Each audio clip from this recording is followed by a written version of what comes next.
Hey everybody, I am Dr. Kerri Nevin of Heartlight Psychological Services. I'm Dr. Paul Nevin of Heartlight Psychological Services. And welcome to Fireside Therapy with Dr. Paul and Dr. Kerri. Dr. Kerri and I thought it would be nice to introduce ourselves to you through a series of fireside chats. And we may turn it into a series and talk about therapy and personal growth and wellness and a number of other things. But today we just want to kind of introduce ourselves. What do you want to say about our practice? Well, first of all, I want to say that how this came to be is, typically on the weekends, Friday night, Saturday, and Sunday, Paul and I will sit by the fire and, just talk about stuff. Just talk about things that are important, things that are going on in our lives, things that are going on in our clients' lives. And we thought it might be fun to open it up to social media and just talk a little bit about what we're seeing with the people that we work with and, how we're helping them, and in hopes that something we talk about could help somebody watching. So that's sort of the genesis of how we came to be doing fireside therapy. We also want in this first one to just give you an idea of who we are, what we do, how we're different from other people in terms of our approach to therapy and things like that.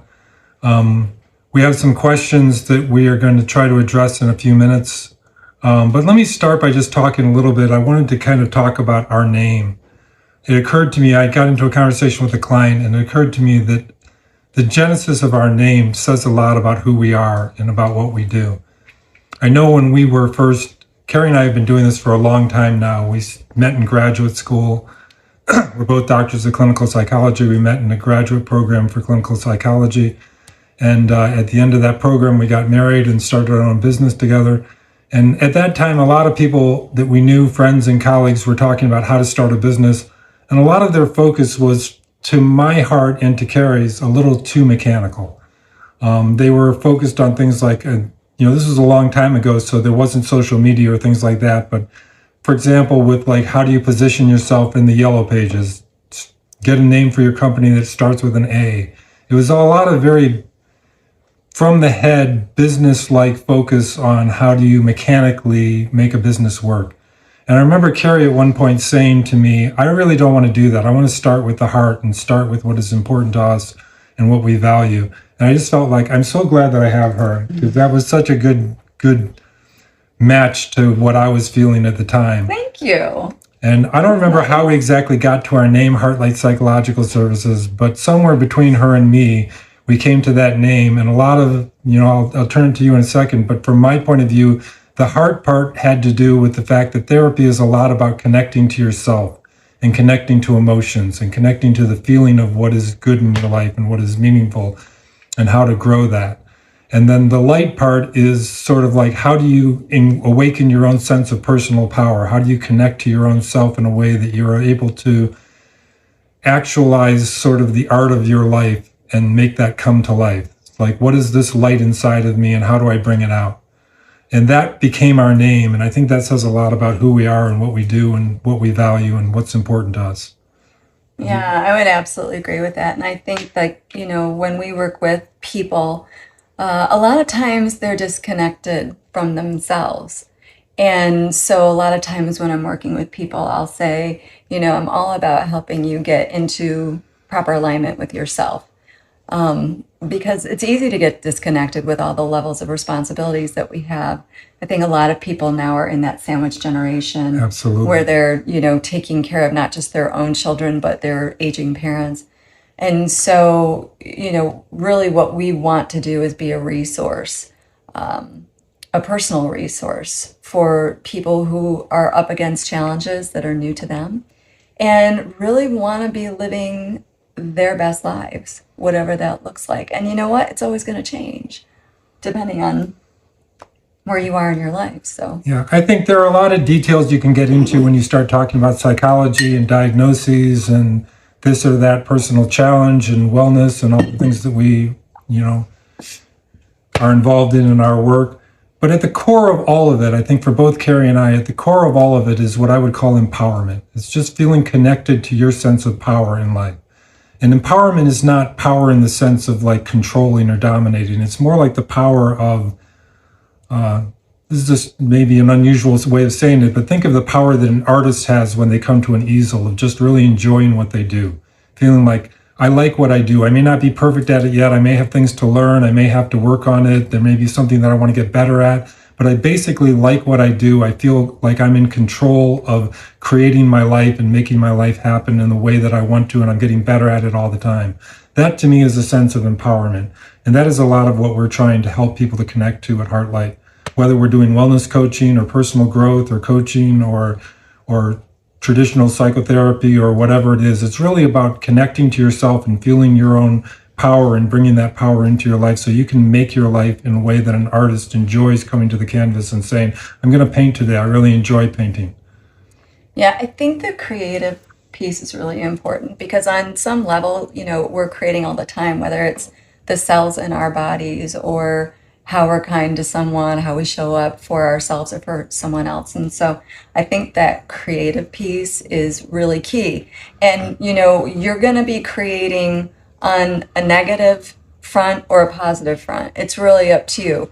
And it starts with you. It starts with your relationship to yourself. And that is what we really focus on in our work with people. And so we were thinking, well, maybe we should tell them a little bit of background. We met in graduate school. I think we got together in 1992. How many years? What is that? That's a long time It's ago. a long time. It's over 30 years. We've been doing this for a while. Yeah, we've been just doing this for a bit of time. So it's our passion and our pleasure to be able to share what we've gleaned over these past several decades and be able to share and help others realize their own potentials. So with this Fireside therapy, we came up, with some questions and we got them right. Yeah, we had the idea that as time goes on, we hope to ask for our clients and for you who are watching this and for friends and family and anybody to submit questions that you would like to have two clinical psychologists address. For today's session, it was more things that we mostly came up with. We asked for a little help from our kids, from a few other people, but mostly it's just trying to get acquainted kinds of questions. So what we're doing is we have our little chest of questions, and we're just going to pick some at random and try to address some of the more basic questions that we hear all the time from people. You want to pick one, Love? I do. I'm going to pick a good one. Okay, let's see. All right, so this question says, how do I know if I need therapy? That's a good one. It's a good one to start with. How do I know if I need therapy? I would start by saying the whole question of needing therapy, I think, is a misunderstanding. Sometimes you do feel like you need therapy. If there's something that's really hurting in you, if there's something that's really feeling like this is not right, I feel like I can't connect to my life, then yes, it may feel like you need therapy. But you don't have to, quote unquote, need therapy. Therapy is about personal growth. It's about wellness. It's about being the best you can be. It's about actualizing yourself. It's about many different things. And it's not like you have to be broken and need to be fixed in order to come to therapy. Therapy is about connecting more to yourself. It's about being the best person that you can be. Yeah, I think too, listen, if you've gone through some level of trauma, like who hasn't gone through trauma?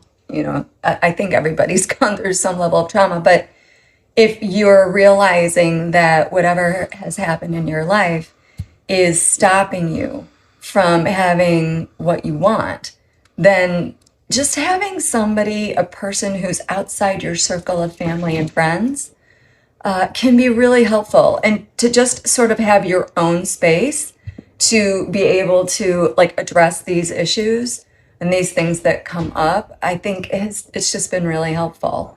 So that's how I would answer that question. I absolutely agree with that. Do we want the second one? Yeah, do you want to pick this one? Yes, I do. All right, let's see. Question number 2. I'll use you young eyes to help me. Oh my God, I was just going to say I might need my spectacles. Starting questions. Oh, no, wait. This was just starting questions. Okay, now let's see. If I'm looking for a therapist, what should I be looking for? How do I know if a given therapist is the right choice for me? There are some basic things that I'll come back to in a second. You want to have basic credentials. You don't want to have someone who is kind of a hack and doesn't know what they're doing, obviously. But having said that, and I'll come back to that in a second and talk about some of the things boxes that I would check. But I think I would start with the connection. I think you have to feel like this person is like there's a chemistry, like there's a feeling of this is going to work. I feel like I match with this person. It's got to feel good. It's got to feel like on an emotional level, like there's a connection there. Would you add anything to that? Yeah, I think just feeling safe. It's an unusual job that we do. It's not real normal that strangers come in and start telling you everything about their lives. This is true. Very intimate details.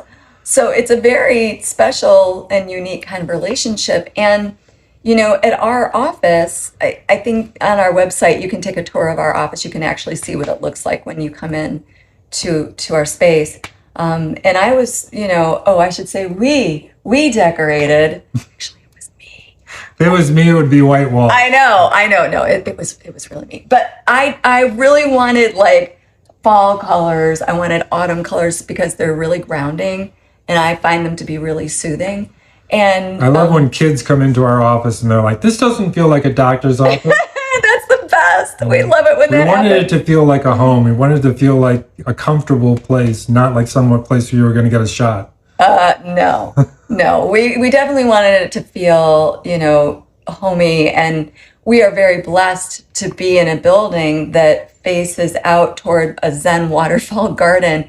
And often we'll see deer and bunnies. Families of deer come out to visit us. Yeah, it's really, I don't know, it's a really beautiful and special place. And we actually have walking trails that we can walk and talk when the weather is nicer. And there are these really great lounge chairs outside, so Places we can sit outside and talk in the sun. Yeah, it really makes a difference. And I do remember one person in particular was having really a panic attack while we were in the session.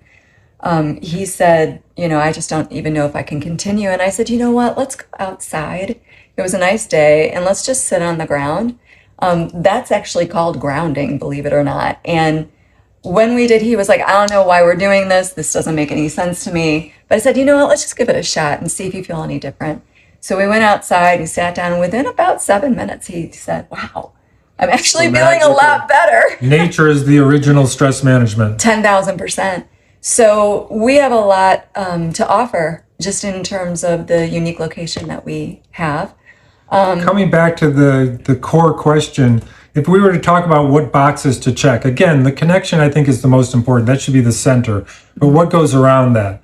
You want someone who has a reasonable degree of education and some kind of a license. You want someone who, there are people out there, particularly in this day and age of social media, there are people who will say, I'm an expert on this or I'm an expert on that. And be careful with that if they don't have some kind of basic education, some kind of basic training, some kind of basic supervision process where they went through some hoops to get to the point where someone said, okay, you're good at what you do, you can do it.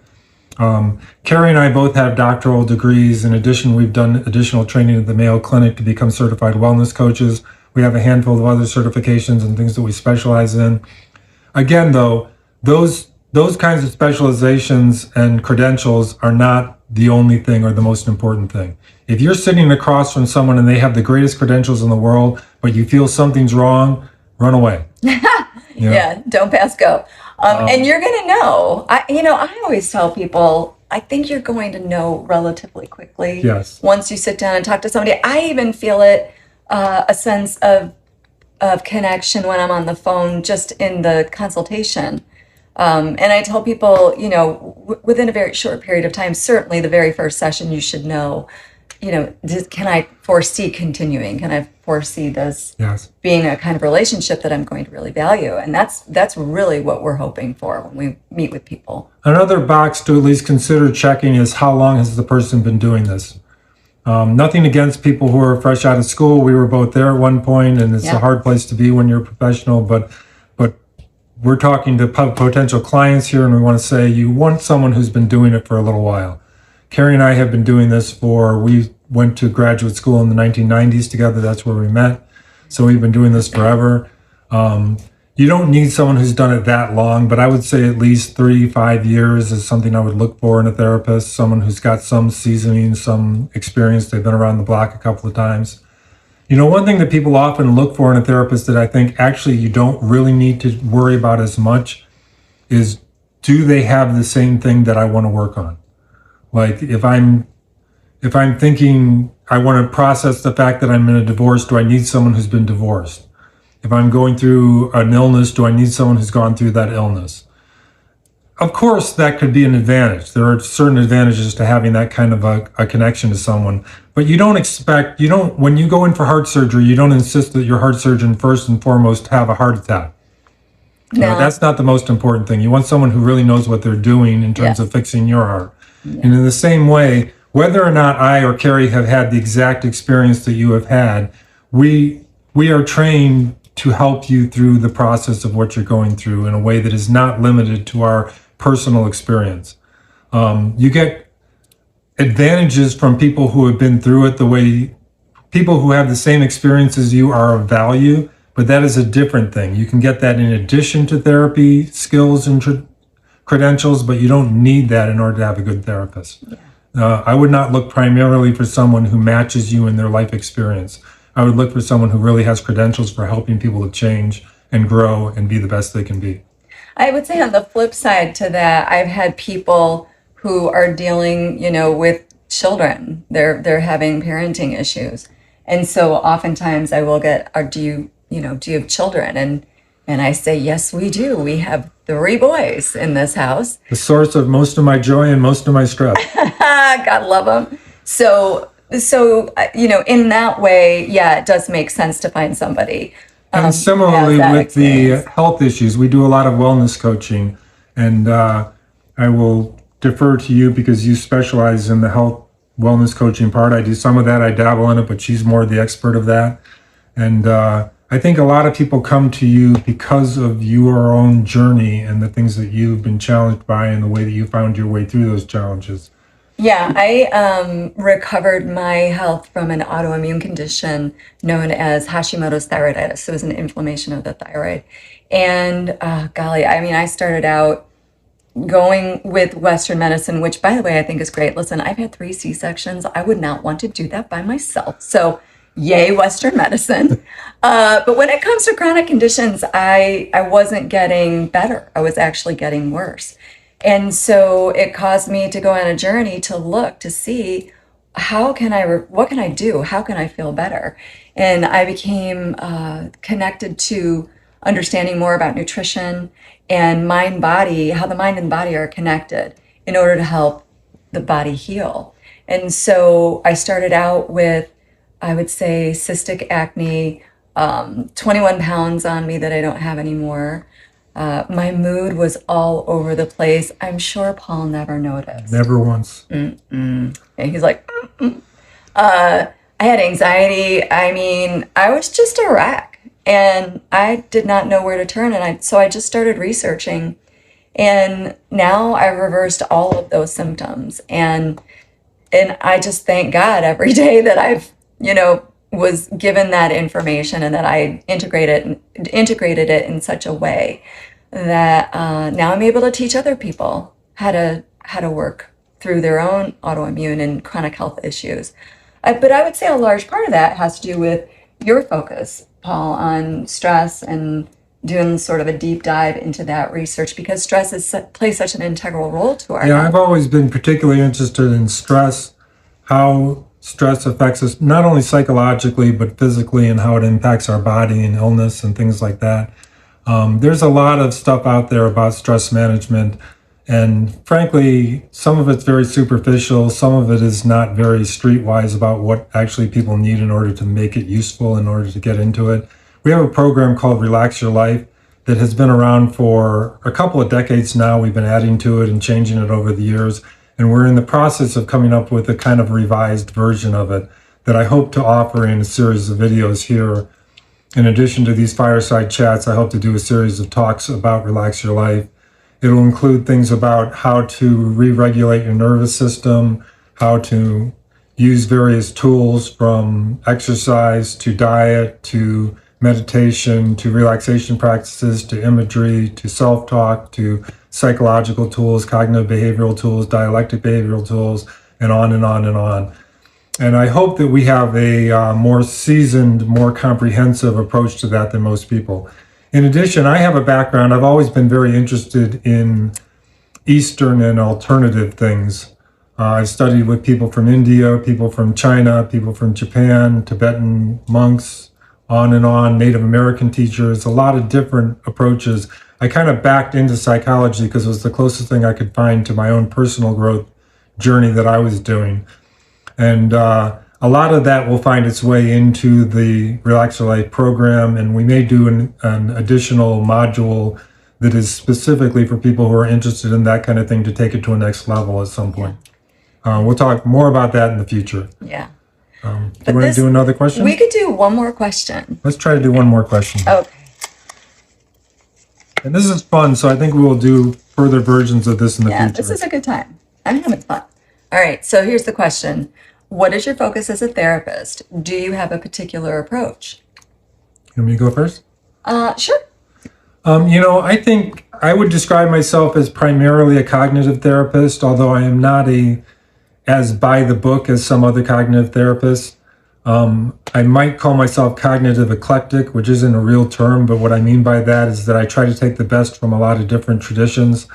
You have to be careful with that. There is a thing where some people just take superficially from different traditions, or, I remember a teacher a long time ago talking about there may be water all over a field, but if you're digging a well, you got to kind of dig in one place or you won't hit water. And there is a problem if you dig a little bit here and a little bit here and a little bit here, you don't really get the gist of the core, the deeper parts of different traditions.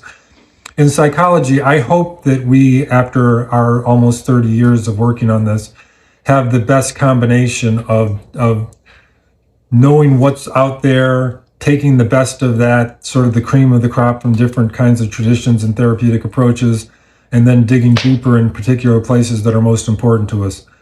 The most important one to me is the cognitive approach, which has different versions of it out there, and I won't get into all the details here, obviously, but let me just say the essence of cognitive therapy is about understanding that what happens out there does not directly cause an emotional reaction in you here.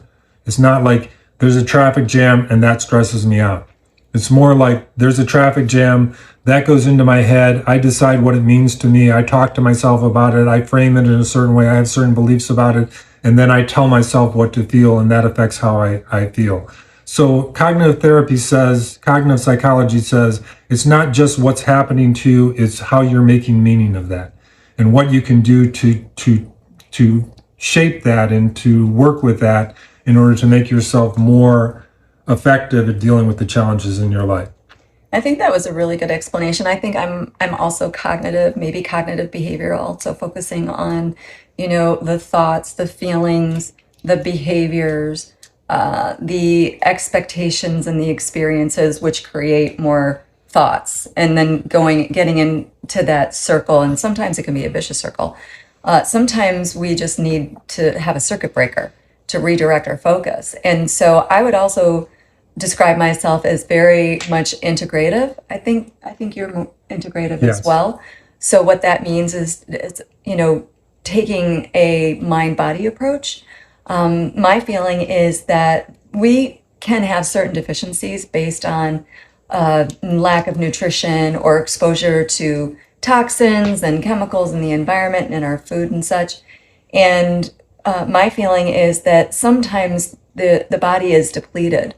And if there's a depletion or a lack of the kind of nutrition that would help you stay online, it's sort of like if you've ever been hangry and you're just mad.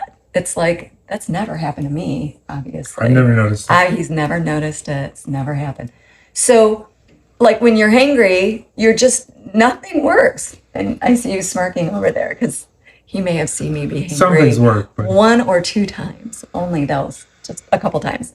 So the idea is to give the body what it needs on that base level so that you are basically plugged in and available to exercise the tools and strategies that we teach at Heartlight. Yes. And yeah. I think, you know, one of the places where I think most people out there in our field are a little not as comprehensive as we want to be is they tend to focus a little more on either the mind or the body.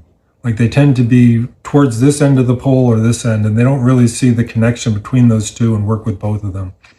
To us, if you're thinking of, I want to understand how stress affects the body and how that chemistry affects how I think and how I feel, and you can get too far in that direction and start thinking what I say to myself doesn't matter, my consciousness doesn't matter, my choices don't matter, my beliefs don't matter. I just have to find the right hack. I have to find the right medication or eat the right food or find the right nutrient or whatever it is. And that's too far in one direction towards the mechanical and biological. And some people are thinking, oh, we're just going to talk through whatever, and it's not going to matter what you're eating, or it's not going to matter whether you have the right nutrients in your system. It's not going to matter whether you exercise, and that's too far in the other direction. We try to be very comprehensive and holistic in all of our approaches, and one of the most basic aspects of that is mind and body. We want to recognize the importance of this center of me, this sense of me making choices, and the fact that I am still in a body and there's a reality to what's going on in my chemistry, and there are things that I have to attend to there, and each of those affects the other. And you have to work with that whole circle from mind to body to mind, and the back and forth between those two to really address a lot of the things that we work with. Yeah. So I think that's a little bit of an introduction to who we are. We welcome your questions and your comments, and we're here for you. So thank you guys for tuning in and listening. Pleasure meeting you all. And looking forward We hope to you'll tune your in questions. again. Yeah. And let's And we'll do hopefully another fireside chat. Hopefully we'll do a series of these. And if you have any questions and you want to send them to us, please do. Thanks, everybody. Thank you very much. Bye. Bye-bye.